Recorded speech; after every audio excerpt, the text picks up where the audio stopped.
السلام عليكم ورحمه الله وبركاته. اللهم صل وسلم وبارك على سيدنا محمد عليه افضل الصلاه والسلام. وصفتنا النهارده هنعمل دقيق باميه بتاعت الزمن الجميل بالباميه اللي هي الزيرو يا جماعه الصغيره. بصوا بصراحه تعبتني وانا بقمعها، شايفين صغيره ازاي، مقاسات اللي هي صغننه على اللي هي المقاس الواحد. انا محضره بقى يا جماعه حتى كده معلقه سمنه هنزل عليها. بصوا بحته اللي هي صغننه، حته صغننه خالص كده ليا، هقلبها كده تسيح. بص انا ابتديت اللي هي بتاعتنا يا جماعه كده ان انا تسيح. هنزل عليها دي بصلايه مقطعاها كده كارو، هقلبها بس يا دوبك كده. بصوا بقى يا جماعه هننزل بمعلقه صلصه كده. انا البصله بتاعتي يا دوبك دبلت، ما خليتهاش خدت لون. احط معلقه كده معجون طماطم، صلصه طماطم، وهقلبها. بص انا قلبت معلقه بس اللي هي صلصه الطماطم مع معجون الطماطم. هننزل يا جماعه بالباميه بتاعتنا كده اهي ما شاء الله، عشان اشوحها بس تقليبه كده. بس احجامها ما شاء الله ما شاء الله.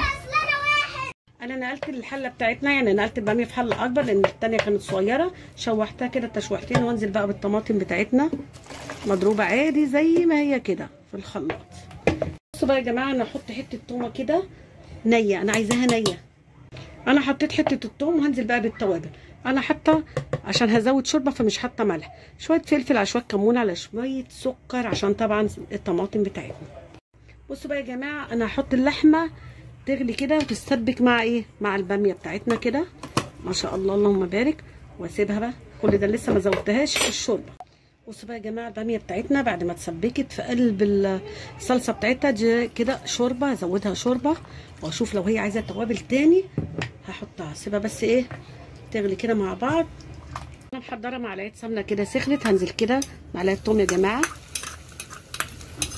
التوم انا مش عايزاه ياخد لون، انا اشم بس ريحته كده.